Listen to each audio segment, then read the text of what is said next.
That's right. I'm the Pura Vida guy. Welcome to the Wednesday lunch rant. It's a mad dash. Check out yesterday's dash quickie.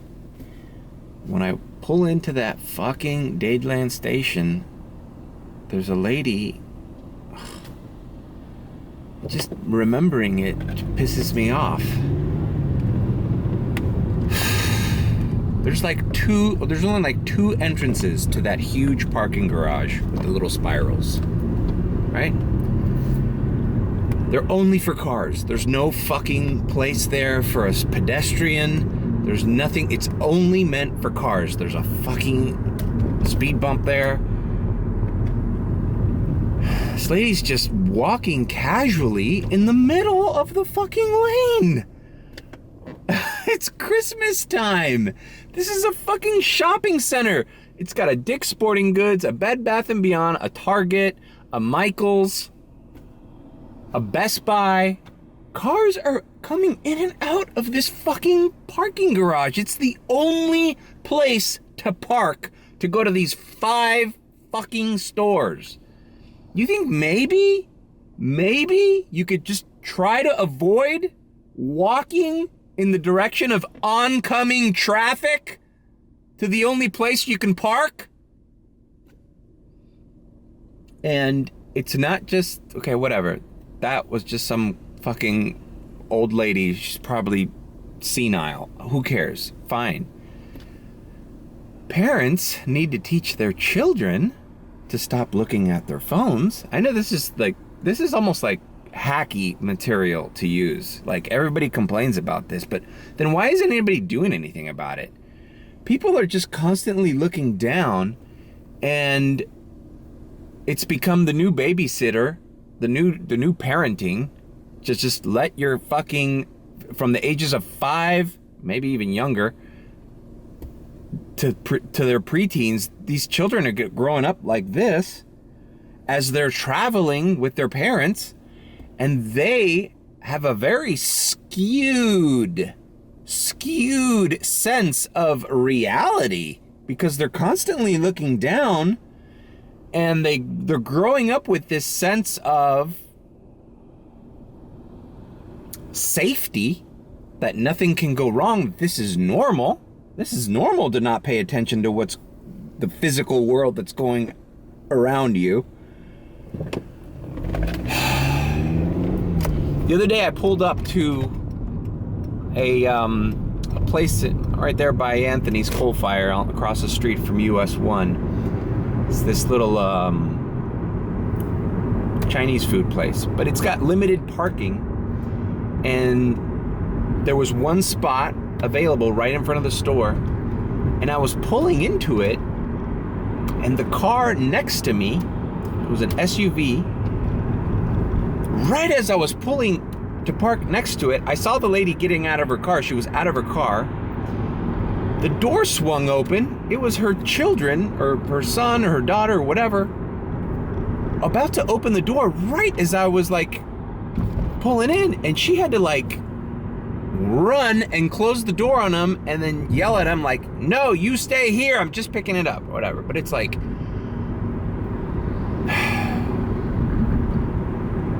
it's just funny to me that it's not funny. It's not funny. People don't look before they open a car door. People don't look before crossing a street. On that long ass vlog I did the other day, that big mistake I made by accepting that $9 double order that took me to the Falls. In the Falls parking lot, you see me as I'm driving out of the parking lot going, fucking teenagers don't know how to cross the street. Dude, people walk in front of cars, and it's really alarming to me. And not saying it's always, but 9 times out of 10, they're looking down at their phones. You know? And that's cool. I understand we live in a digital world. You're plugged in. Cool. But man, as a parent, I would try to instill in my children, like, hey, when we're outside, take your head off of this screen, because there is still a real world around you, and it's actually more important than whatever you're doing on your little fake world. All right, delivered that Pura Vida. Miserable fuck. But yeah, I can't help but to think of the danger these kids are in. You know, they have this false sense of security that everything's gonna be all right. You know, like they're not aware. They're just not aware. Happened the other day too. Like, I constantly, if I'm pulling into a place, I mean, you should always be careful as a driver when you're pulling up to any kind of place where there's parking or anything, but man, people just walk in the middle of the street. People cross it's so funny. It's not funny. It is funny. It's not funny. I don't know what it is. Chick-Fil-A, obviously. I knew I was getting a Chick-Fil-A. The things I learned as a kid.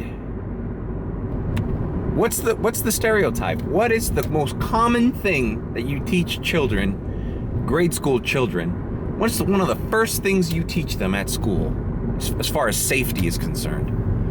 How to cross a street? Look both ways?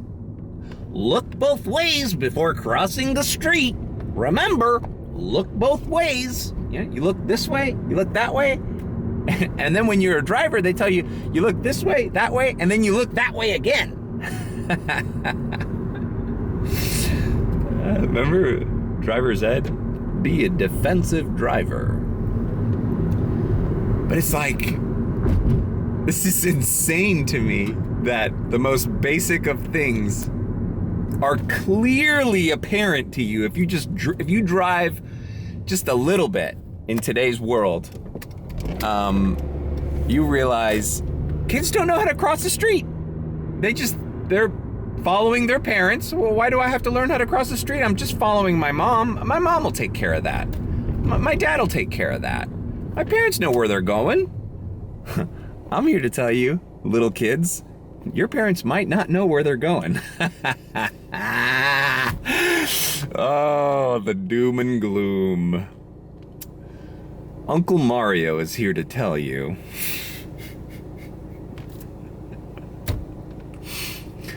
Your parents are mistaken. They're not providing good safety.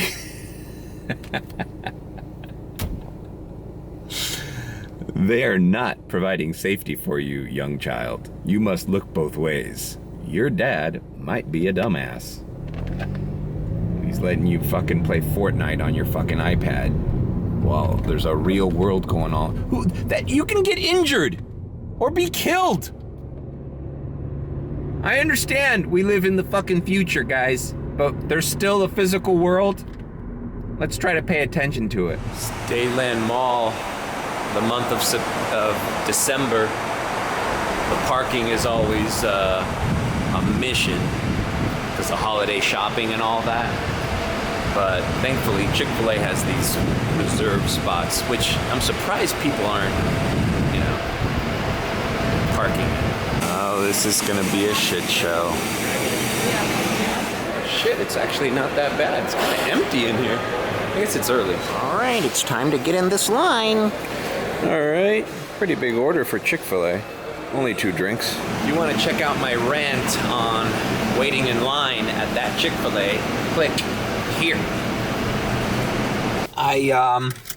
Speaking of lines, yesterday I went to go get some K-Cups for my coffee maker.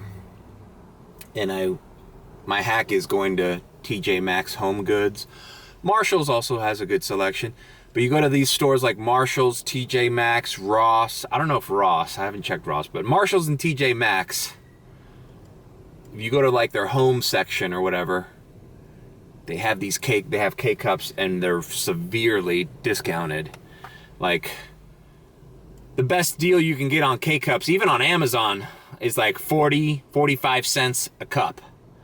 But if you go and get some of the no-name brands, and some of them are not no-names, they have Starbucks, Krispy Kreme, and the Donut Shop, but they have these other ones that I actually prefer, and they're a lot cheaper. They're like $5.99 for 18. Do the math, but it's a lot less than anywhere else for K-Cups. And they have like salted caramel and these flavors that I really love. TJ Maxx or Marshall's. Buy your Keurig K-Cups there. You heard it here. But the only drawback is that TJ Maxx Home Goods, I don't know how it is in your area, but here, especially during holiday season, you're waiting a huge line. It runs faster than normal though, because there's a lot of registers open. You know, they have that method. Register number 7, please. Register number 2, please. But it's worth it. If you're willing to stand in line, the K-Cups there. Best deal in K-Cups that I've found. Even Amazon doesn't have the deals. And you get them the day of. Fuck Amazon, 2-day delivery. If they hired me as an Amazon Flex driver, you'd have them same day. I swear to God. Still on that waiting list. All right, that Chick-Fil-A was dropped off. This is the second time I've dropped off to that same customer in this same medical building off 87th Avenue. All right, we got a BurgerFi that just came in. It's a shitty fucking, bro. I thought the holiday season was gonna bring, you know, people being a little more generous. Last night, I did like 4 no-tip orders out of a total of like 11 deliveries. I only declined 1.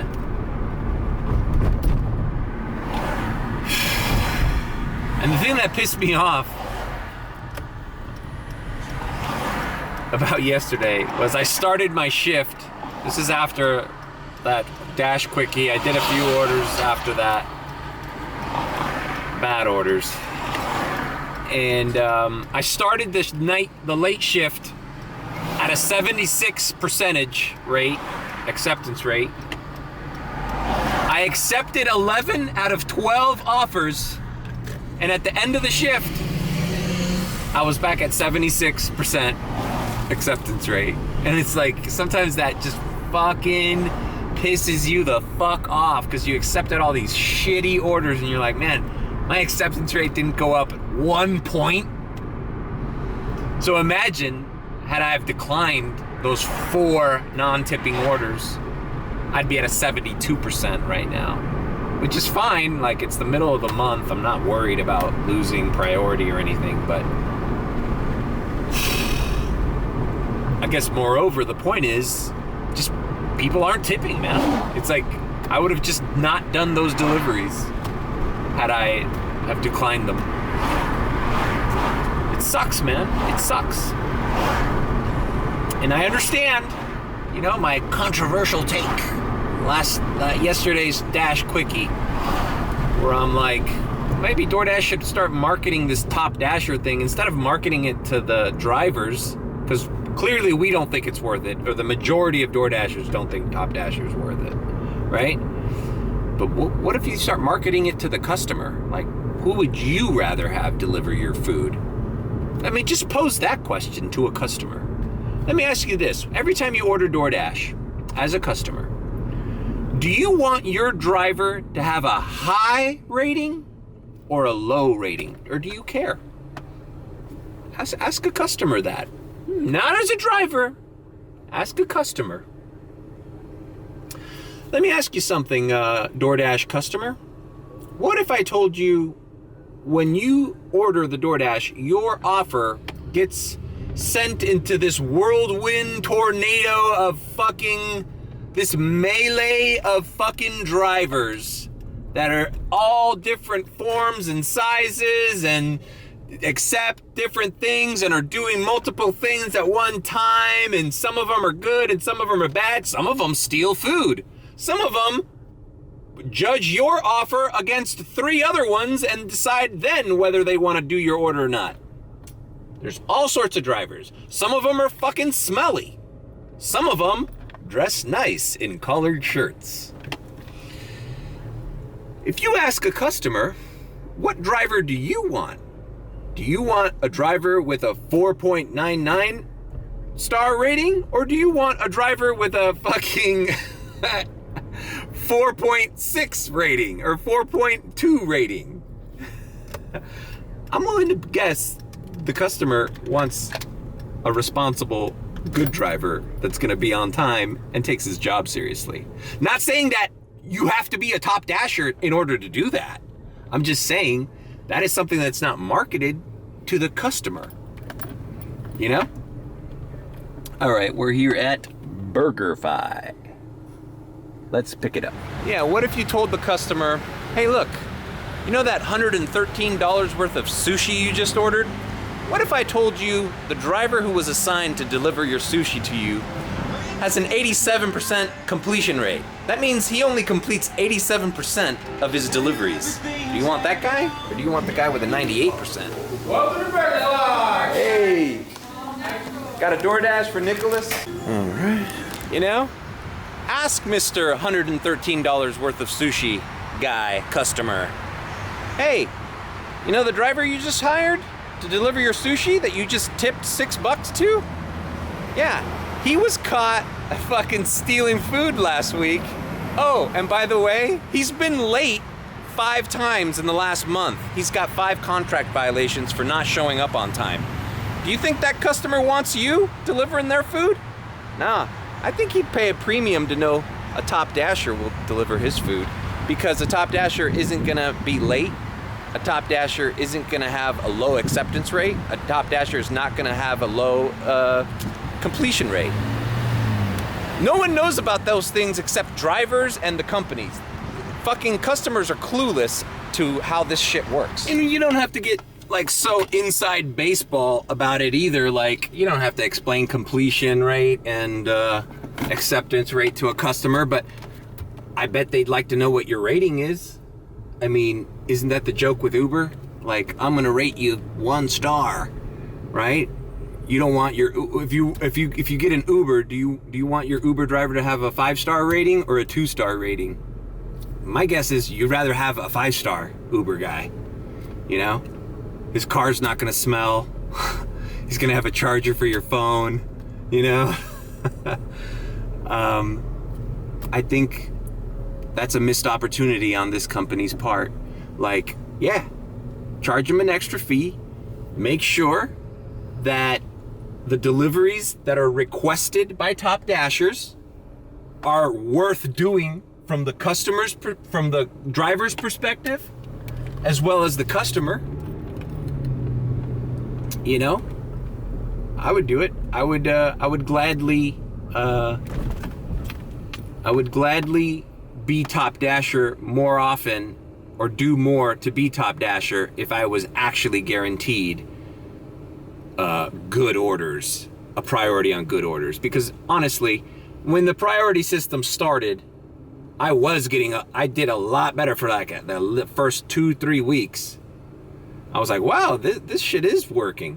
But I think what happened is more people became top dashers, or it just kind of evened out, and now, you know, you're getting pretty much the same orders as anybody else.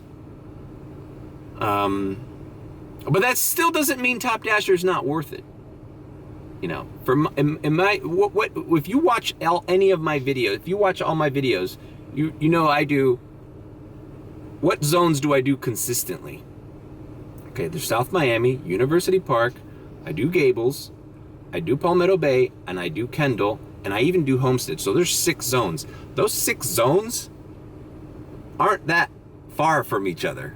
I live smack dab in the middle of at least 3 to 4 zones that I do on a daily basis. It's not uncommon for me to do 4 zones and do well on any given day. 4 different zones. So it's worth it for me to dash anytime and in any zone, regardless of how busy it is or anything, or how many drivers are up there. But yeah, that's just an idea, you know, it's just an idea I'm throwing out there. Like, you know, why not tell the customer, hey, you want a premier service on food delivery? There's a lot of shady shit going on. There's a lot of shady shit going on with food delivery. You know, you told the customer, oh, by the way, like, yeah, your food might be a little late because we're giving it to a dasher who's gonna judge your order against a possibly higher paying order. Like the customer would be like, no, wait, no. Wait, I don't want that guy. Give me the guy who's not gonna do that. Give me the guy who's gonna guaranteed go to the restaurant, pick it up as soon as it's ready, and go directly to my house. No other detours, no being late, no, it's almost insurance, like he's not gonna steal your food, No shenanigans. I think you'd be surprised how many consumers out there are willing to pay a premium if they know they're getting their guaranteed good service. Not saying only Top Dashers can provide good service. Not saying that at all.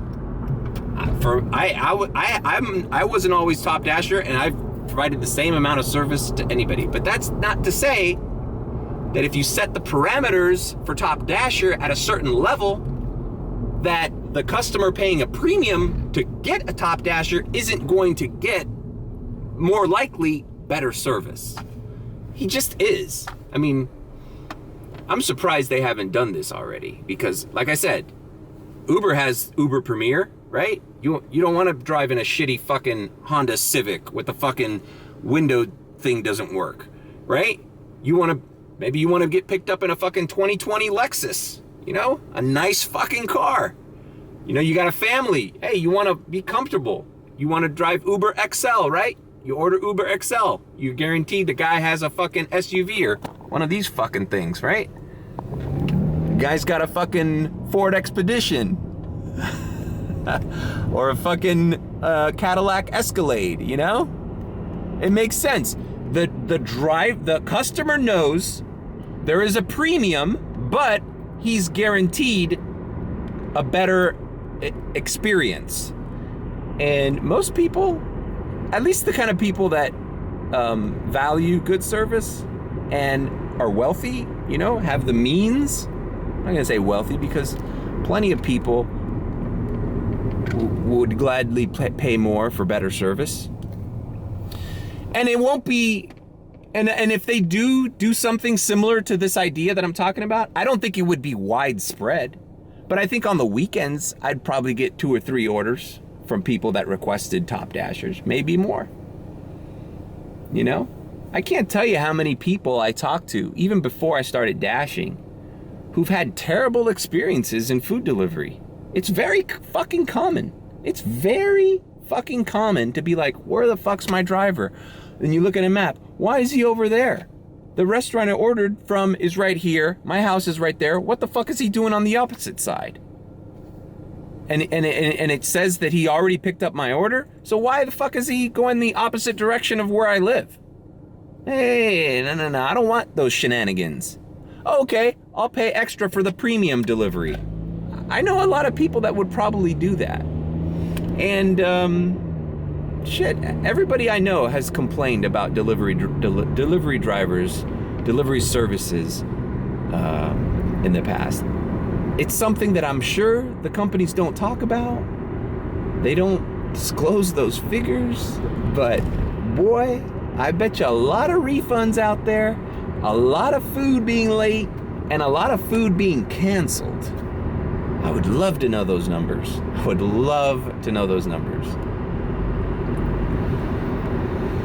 I mean, we're starting to see small businesses skip out on DoorDash because they're throwing away food, right? It's like, fuck, I can't get a DoorDasher to deliver this shit. And I'm throwing away food that I could have sold to somebody else. Fuck DoorDash. Fuck Uber Eats. Look at Insomnia Cookies. I hate to break it to that lady who told me Insomnia Cookies canceled their relationship with Uber Eats and now does DoorDash exclusively. And the reason she gave me was too many drivers were stealing food, or too many drivers weren't delivering it, whatever the case may be. And I hate to break it to her, but they're probably gonna see the same thing with DoorDash, All right, that's enough of that rant. So, I don't know. I think it's a good idea. What do you guys think? Top Dasher. I know it's a joke to most of you people, but it might not be for the customer, and the customer could pay a premium for it. And if they did pay a premium for it, would you consider, because the consensus is, for most Dashers, Top Dasher, the perks of Top Dasher are not worth the effort and the taking out all these shitty orders that they think you need to take out to be. Bro, getting a 70% by the end of the month ain't that hard, guys. It really isn't. It really isn't. I do it, and I might have, at the end of the month, I might have to do one night, one shift where I accept more than I normally would. It's not this constant fucking struggle of fucking, oh my God, I'm just constantly taking out $2.50 orders, driving 10 miles. Like, no, dude. I decline the same crappy orders you guys decline. You know? Do I accept more mediocre orders? Yeah. Yeah, I do. But in my market, that's all there is. Sometimes that's all there is. Okay, drop that off. Ending my dash, because this drop-off was in Kendall. See? There we go. All right. University Park is busy, so we're going to activate there. University Park's where we want to be anyways. Let's go to 2:30. See? Top Dasher status, bro. I don't have to stay in one area. The other thing is, on Saturdays, I fucking almost do one delivery in each zone. Constantly. Like, it doesn't have to be. If I get 2 good orders in one, I'll do 2 in one. But let's see if I can remember. I think I did like an $11 delivery in South Miami. Right? They're dropping me off in University Park. University Park, I waited for a $9 delivery. Took me to Kendall. In Kendall, I got like a $10.50 Diamond Plus order delivering to fucking Palmetto Bay. I went to Palmetto Bay. Then I dashed in Palmetto Bay. I did 2 or 3 orders there. Then I took a break, went back to South Miami, went over there, said, fuck it, South Miami's gonna be hitting. I went there until I got an order. It took me into fucking, I think, the Gables. Then I started doing the Gables. It's just like, boop, boop, boop, boop, boop. I don't mind driving around if I'm accepting good orders taking me. All my miles are being paid by good orders. Instead of just driving around like declining and waiting for a good order to come in, or, you know? But my theory of charging the customer a premium, oh God, just look at this shit. Are you kidding me? There's trash on the fucking street. God damn it. Basically, if I was in charge of the, what to call it, it's called fuckhead insurance, okay? I think customers pay a premium to make sure they don't get a fuckhead delivering their food. How about that, huh? Is that fucking plain and simple enough for you? It's fuckhead insurance. Do you want a fuckhead, or do you want a guy who takes his job seriously? I think people will pay a premium for a guy who takes his job serious. No fuckheads allowed. Driving past El Palacio de los Juggos. Have you guys tried Juggos before? They're delicious. I love Juggos. Bam! Glad I switched zones. We got a $10.75 Sarussi.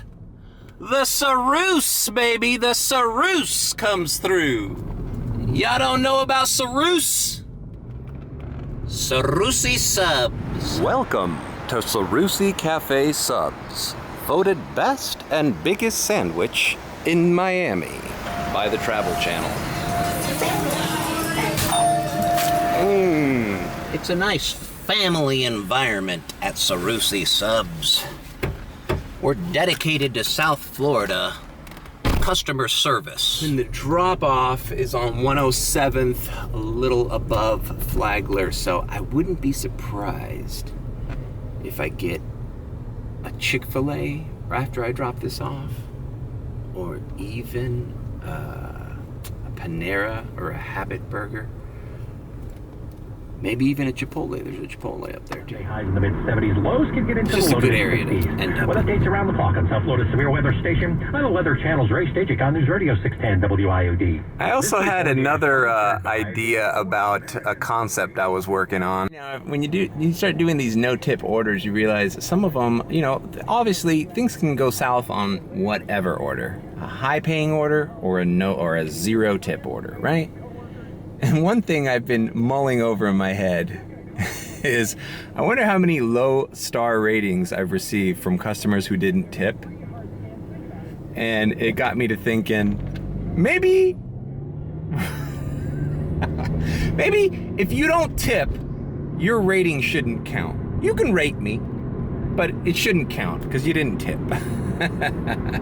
Oh, sorry, the restaurant took a long time and you're gonna fault me for that and you're tipping me 0? Sorry, your complaint means 0. I got that idea because somebody once told me, if you can't complain about who the president is if you didn't vote, you know? You gotta vote and then you can complain about who the president is and how fucked up things are, all right?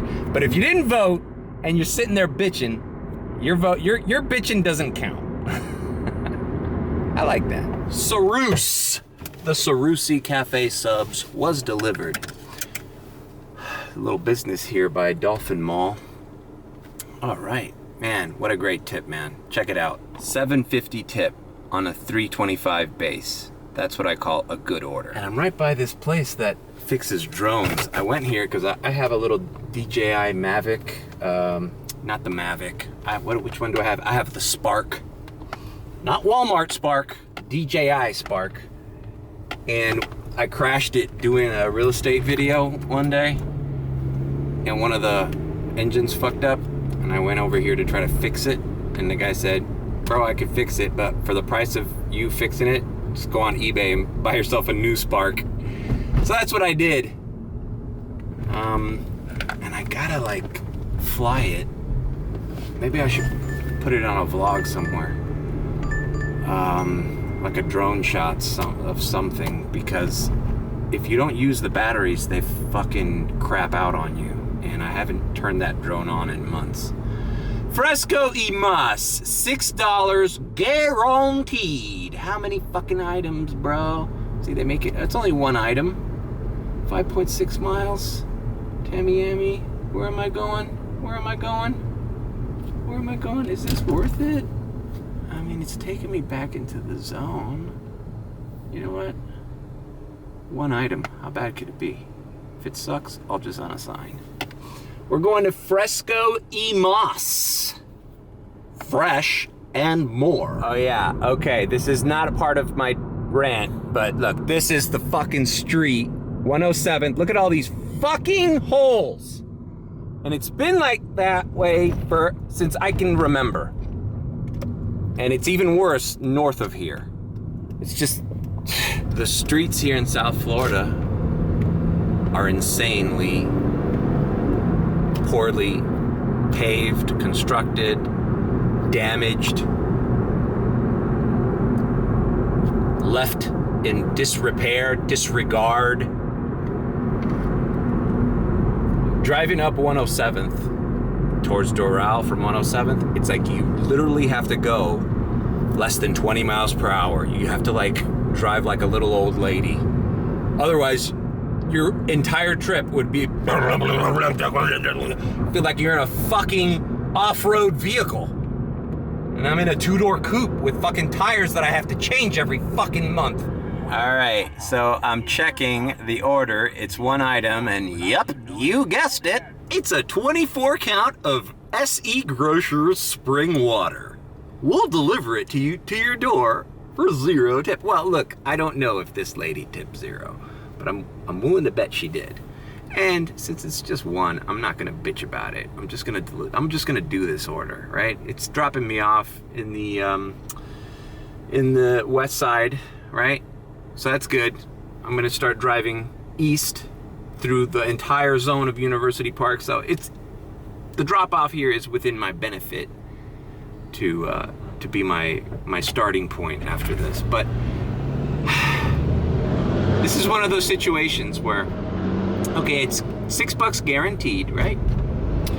Now people always say, they comment, okay, could this fucking truck be louder? People always comment, why do you care if they didn't tip? You already agreed to do it for a certain amount, so who cares if that's coming from DoorDash or that's coming from DoorDash and the tip? Okay, I see your point. yeah, money, it's all the same, right?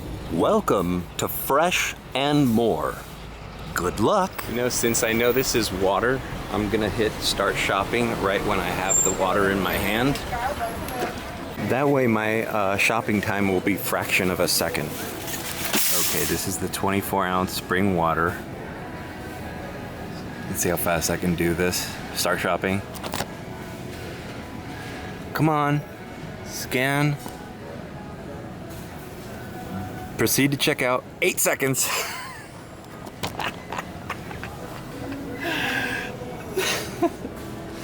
When you're a top dasher, it takes you 8 seconds per item. Hey, look how expensive K-Cups are. 74 cents per item, 89 cents per item. You know, $1 each. What? All right, here it is. Maybe I should put it in the cold hot bag. What do you think, guys? Keep the water fresh. Actually, that wouldn't be a bad idea if I had to if I knew I was going to the second floor of an apartment. Oh, fuck.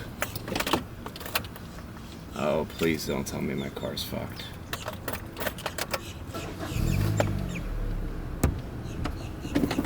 What the fuck was that? Battery? Too many problems. Too many problems. First the tires. Oh, my car's fine. Snickers satisfies. Share size. No one has ever shared one of these. And back to the point of that tipping thing. What do you care if you're getting paid the same from DoorDash? What do you care if the customer tipped or not? You accepted it, fine. I don't know. I delineate things. This is a $6 order, right? Okay, fine. But it's $6 in spite of a tip, not because you tipped. There's a big difference of doing something because you tipped and doing something in spite of your tip. You know? Just goes to the whole idea that they don't value what you do. Look, I didn't break my back delivering this fucking water, right? But there's a reason she ordered it through DoorDash and she didn't pick it up herself, right? Or, she didn't have to get it at Fresco y Mas. She could have probably got it. Let's see where she lives. She probably lives somewhere closer. You could go to 7-Eleven and get the same thing.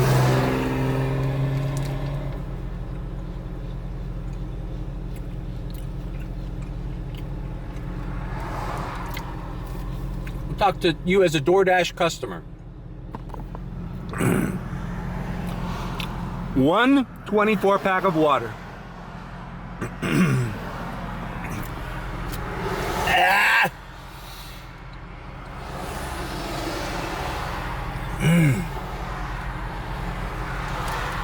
I'm a fucking old man. Everything fucking bothers me. Eating a Snickers bothers me. 24-pack of water. All right? I think it costs like $3, $3.50. Well, before I talk shit, let's see if she tipped. It's a leave at my door, so the chance of the minuscule chance of a cash tip. I actually got a cash tip last night. I didn't vlog. Why am I pointing? Last night I did a shitty McDonald's that was just like 2 blocks away, delivering to FIU housing building. So I knew they were gonna come out. So I did it. It was one of my no tip orders last night. And the chick came down and handed me $3 cash. But that so rarely happens, especially on a leave at door, You get a slight possibility if it's a hand it to me. Because, some people just don't understand the way drivers accept orders, and they're like, why are my orders always late or never arriving? I tip all the time. Yeah, you tip cash at the door. We can't depend on that. You're a 0.001% of the fucking population that tips by hand. You wouldn't know that fucking looking at DoorDash's marketing campaign on Instagram and TikTok. People are counting cash. It's bullshit. With Surfair, you'll fly from smaller airports closer to your home. There are no lines, no waiting, and no stress. Surfair.com, the best alternative to commercial air travel that makes flying easy. Get a free quote on your next flight at Surfair.com. There's a better way to fly private. It's a new day. Because COVID vaccines just got a big update. So all the big stuff coming up this fall, well, now you can say, look, I'll be there. Because updated COVID vaccines protect you from... I knew it!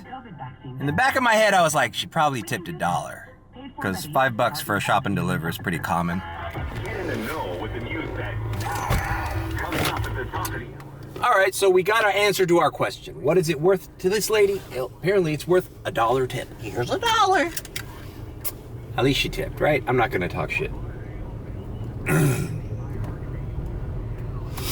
Now, you ask yourself, you know, this could have been like a $8 or $9 order, you know, had she tipped a little more.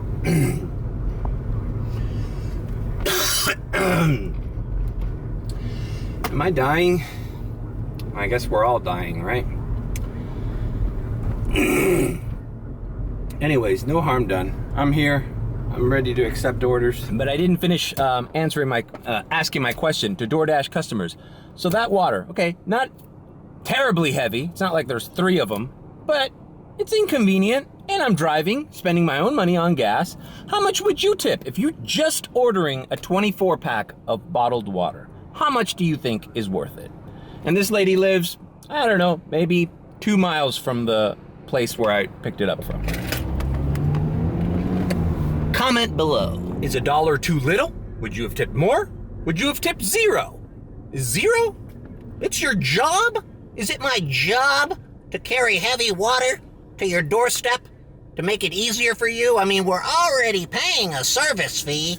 Is it my job? Comment below. How much do you tip 1 24-pack of water? Oh, wait. Senorita, I just came from Fresh and More, and I delivered your wagwa. Thank you, Senorita, for the $1. I just came back from Fresh and More, and I delivered your agua. Thank you. All right. See, like, we're just getting lowball offers now, man. $4, man. That's just like, that's teetering, man. $4.50 is teetering. $5.50 is the new $6. $4 for 6.8 miles. No, thank you. Order is too fucking small. Throw me a Chick-Fil-A, man. It's a hot spot, and I'm in the middle of this huge, dynamic hot spot. I mean, look at that. Do you know how many restaurants are in this little clump? Just on the street I'm in. And like, look, it's like no offers.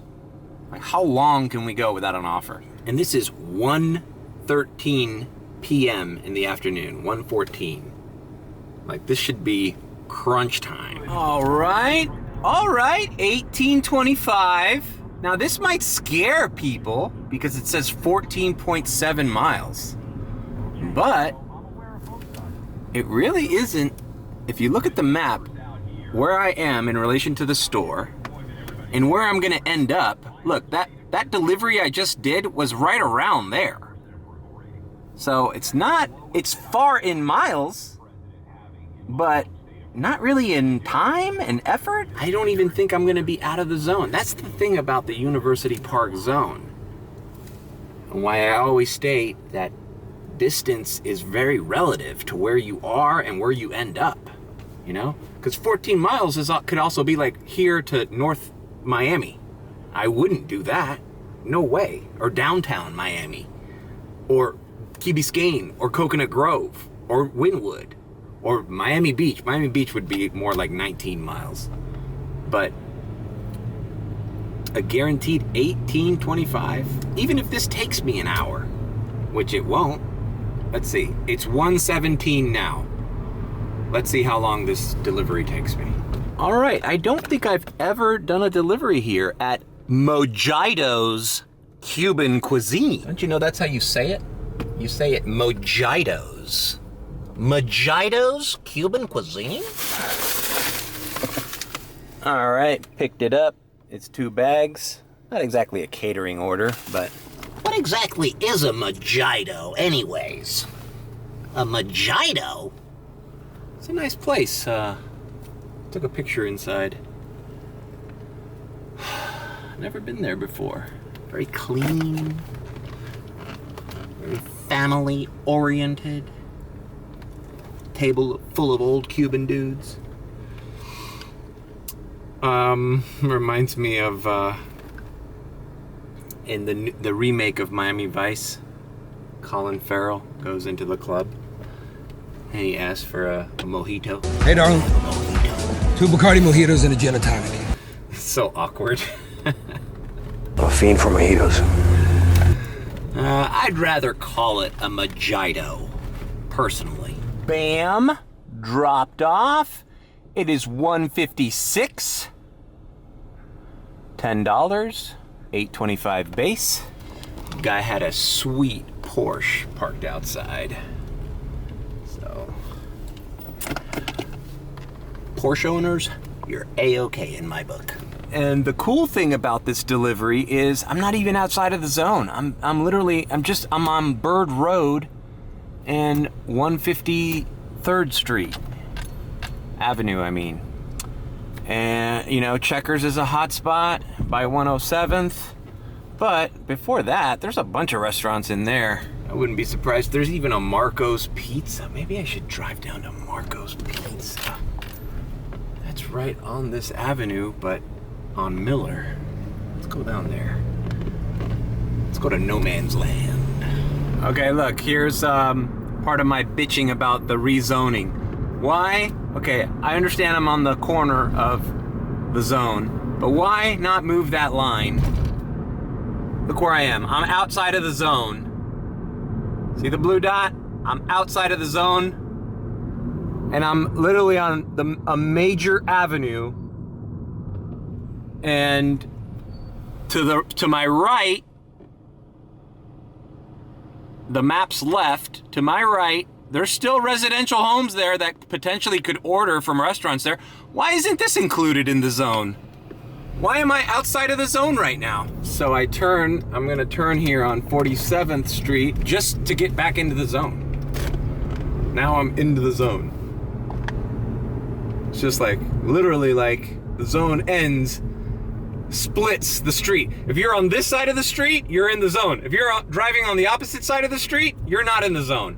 Who the fuck designed the map where the border of the zone cuts through the middle of a fucking street? It doesn't make any sense. Oh, but it doesn't matter. They can still send you orders. It's relative to distance. I don't care.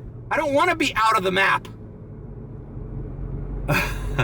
And somebody that's in the map is definitely going to get priority over some guy who's driving along the border of the map. Now it's going to happen again once I hit Miller. Watch. Once I get to Miller, which is the cutoff, why not make the line past Miller a little bit? So you're still in the zone. So I'm headed to Marco's Pizza. All right, look, here you go. I'm out of the zone. Why the fuck isn't Miller a major street within the zone? Right? Look at that.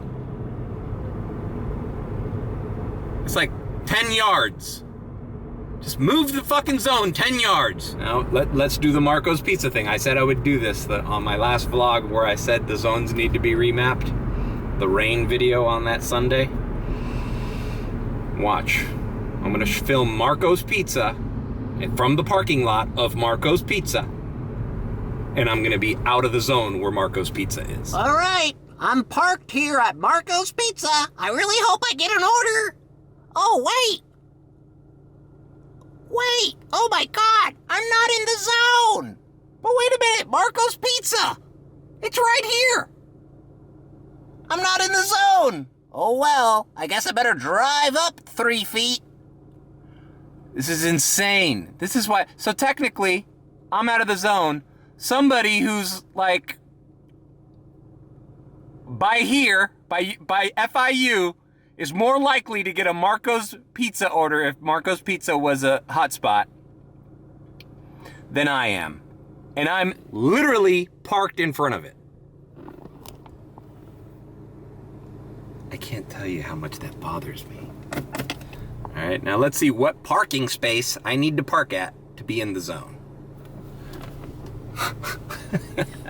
This is fun.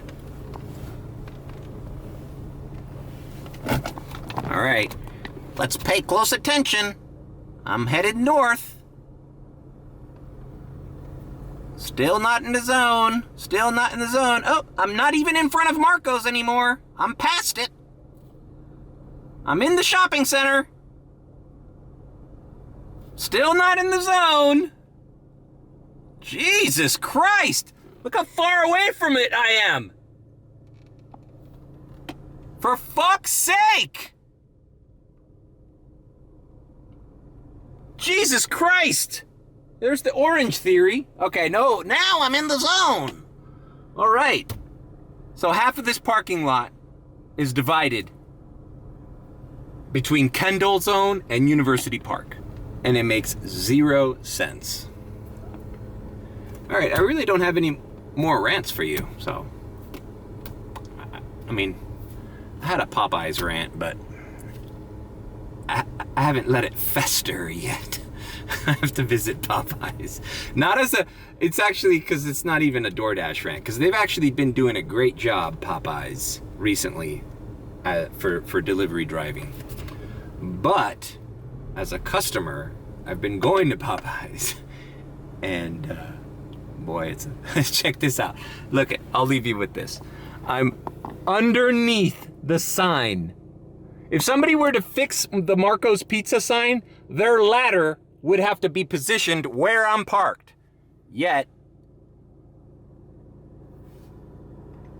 I'm out of the zone.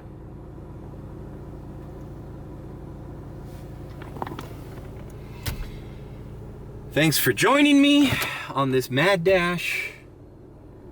Like, comment, and subscribe with a B. But if you think I'm sus, then you can subscribe.